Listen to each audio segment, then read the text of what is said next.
Silence stalks Gino. In this house, the absence of sound doesn't offer peace. It functions as a constant, looming presence that transforms his bedroom into a space of perpetual vigilance. His grandparents, Rosa and Manuel, live within a heavy, unspoken grief. This buried pain dictates the rhythm of the household, forcing everyone to navigate a tense reality where the most important facts of their lives are never allowed to be spoken. This solace of Gino's dread sits on his desk, an antique radio. It has remained dark and silent for days, yet he finds himself glancing at it every time he enters the room, waiting for the moment the wood and wire finally breathe. Gino's fear is specific to the history this object represents, the trauma of his grandfather, Jose. The radio serves as a direct link to a World War II experience that the rest of his family has tried to bury under decades of quiet. He carries a deep sense of guilt for this avoidance. He counts the seconds between his grandparents' arguments and listens to them cry at night, feeling weak because he is too terrified to confront the memories sitting right in front of him. In a household shaped by trauma, the past doesn't simply disappear. The silence only builds pressure, acting as a countdown until the moment the suppression finally reaches its breaking point. The reckoning begins with a soft click. The dial glows a deep, steady blue, and a narrator's voice emerges to begin a structured decryption of the family's history.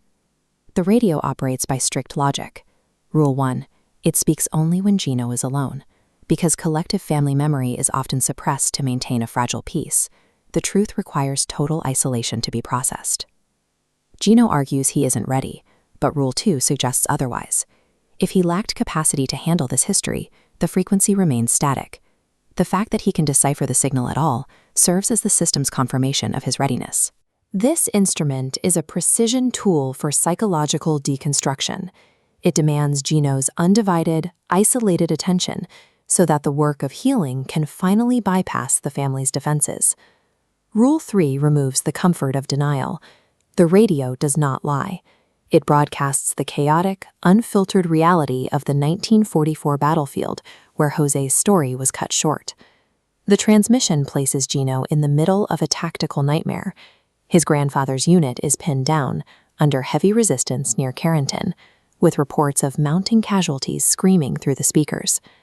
The immediate terror of the front line, the pounding boots, the frantic orders, and the sharp crack of gunfire vibrates through the walls of the room. This is the history that was silenced, now demanding to be heard in full. To prevent Gino from being destroyed by this data, Rule 4 acts as a filter.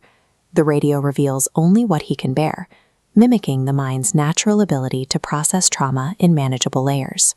Under Rule 5, the radio offers an invitation rather than a command. It asks Gino to act as a witness, providing a presence for those whose stories were lost in the static of war. As Gino accepts this role, the barrier between then and now begins to dissolve. The sounds of 1944 thicken and take on a physical weight until the buried past effectively forces its way into the present. The broadcast moves from sound to physical impact. The past reaches through the thin place created by Gino's attention, yielding a tangible artifact that he must now carry forward. The room snaps back into place, leaving Gino on the floor, shaking.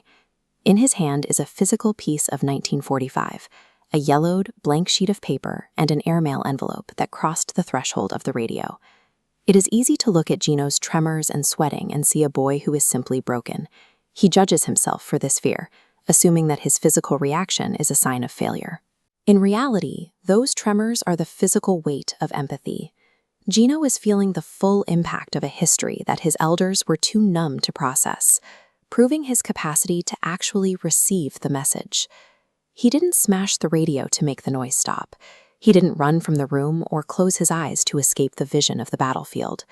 He stood at the threshold of a terrifying history and listened when the rest of his bloodline chose to look away. That decision to remain is the defining act of the witness. The blank letter represents the unwritten future of his family. It is a debt that has finally been acknowledged, resting in the hands of the only person willing to hold it. Finding ancestral truth is a matter of being present, not being fearless. To listen to the pain of the dead when everyone else remains silent is the most courageous act the living can perform.